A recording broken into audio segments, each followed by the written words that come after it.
Hi everyone, we are going to put some plants in these beds that we have been delaying to do so.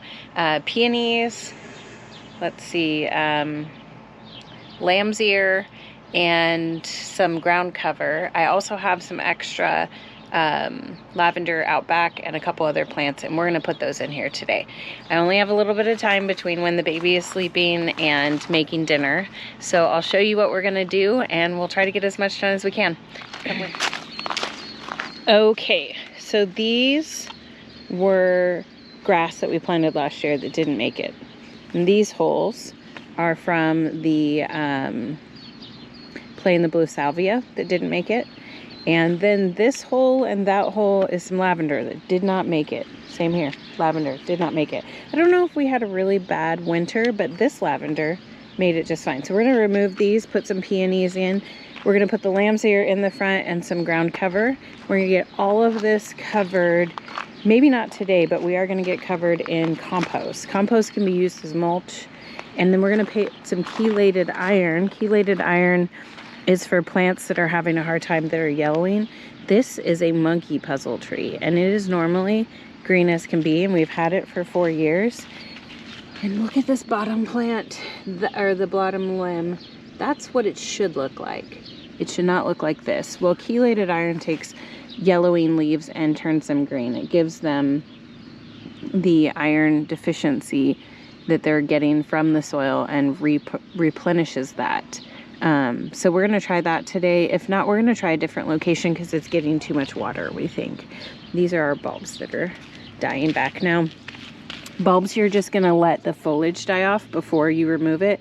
It's absorbing all the sun's energy and it puts it back into the bulb itself that's underground. And now this area was all watered, so it's okay. It'll absorb back, but our soil is like dusty when it's not wet and super, super, super dense when it is. So it's kind of difficult.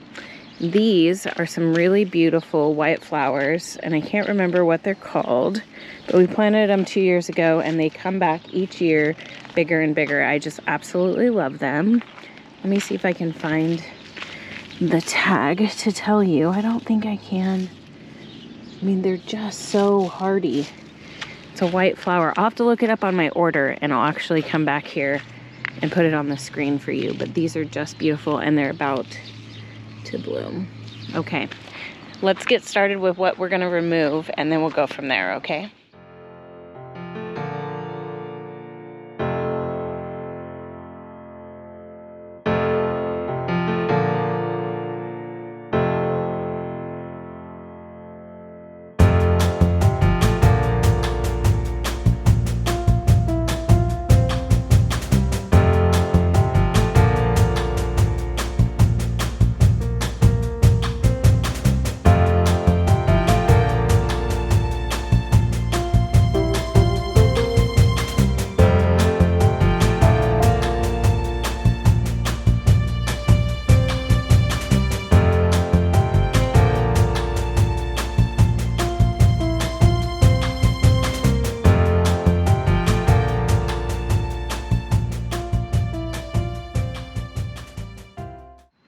Okay, let me show you what we got planted so far. So we've got these peonies, which are right here, and these are Sarah Bernhard peonies, which came up as actually it was just like that pink flower, and it dies out with these white petals. So it will get more blooms, but this is just what it had in the store. And we put in the lamb's ear, and this lamb's ear, let me grab this for you, is a Helen von Steen's lamb's ear. I don't know that I've seen any other lamb's ear in our area, but this one's particularly prominent. They're already growing their seed pods, and they're probably doing that because I had them in the nursery container for a long time, so they weren't able to spread out, so they went up, and I kind of groomed up the bottom. As you can kind of see right there, I groomed up the bottom as much as I could. We got these in the ground as soon as we could. Working a full-time job and having 5 kids doesn't leave a lot of room for gardening, but got these out here. This whole area will be green, and it'll look really nice up against the evergreen. This is a weeping Alaskan, one of my favorite trees. Let's look at this other peonies. Peonies, however you say it, peonies.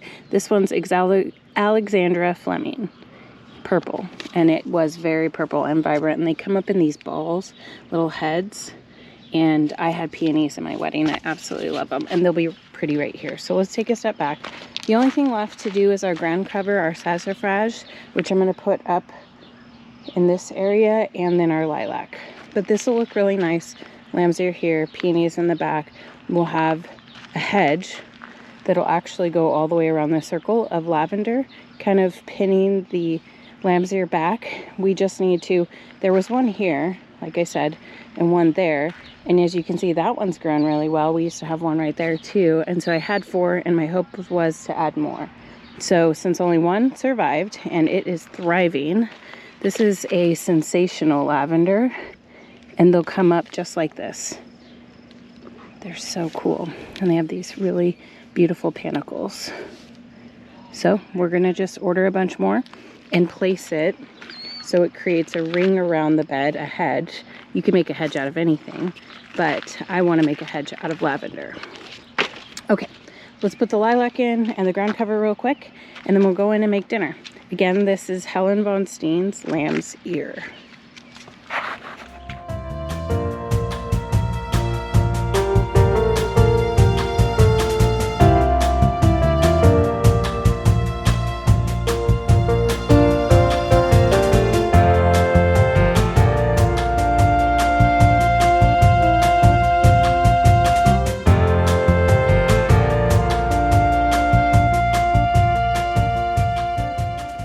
Okay guys, so we went back and added biotone to this area. So the lamb's ear and the peonies got the biotone. And then over here, we planted a maiden's blush lilac right there in the middle. It's already bloomed for the year, but it was like a light purple. And then these are some ground cover. They are called emerald blue, creeping Flux. And they have this blue, they have this blue flower. It's like a purple. Everything in gardening that's called blue is purple. So here's what we've got set out. Let me throw this away and back up and show you.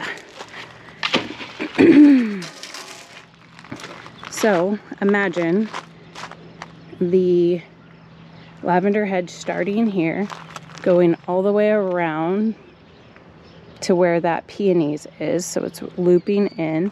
And then here we've got the creeping phlox, lilac, our white flowers. Gosh, I want to say they're daisies, but not Gerber daisies. I'm going to look it up for you. And then we've got our tulips popping up. Had to be careful of some bulbs in there. We've got all of these bulbs that we'll cut back, and hopefully this creeping phlox will kind of move in that direction, and we'll get it too. And chelated iron, let's do that next. Just like the biotone, we put plant tone out here. Espoma offers this iron tone. And iron tone says for the greener lawn and garden. It helps lower pH, turn yellow leaves deep green for lawns, veggies, and shrubs. So let's give it a go.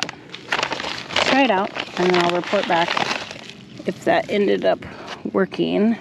Put some stuff on top here so it kind of keeps it in place. What could also be happening is we have been watering this a lot more than normal because our bulbs came up and survived for a long time, and it could be overwatered. So again, iron tone or chelated iron will help you with yellowing leaves. Okay, that's all I had for you today. I hope you had fun. I do have another garden bed to do, but I'm probably gonna do it tomorrow. I'll try to put it on video, but if I don't, I'll just show a recap. Anyway, you don't need to see everything. I know you don't need to see all my moves, but I appreciate you watching. I hope that you tune in, see what we're doing next. Know that these garden beds will completely be covered in compost, and it'll look a lot better. It won't be just dirt and soil and then the actual plant. So thank you so much. Have a good night.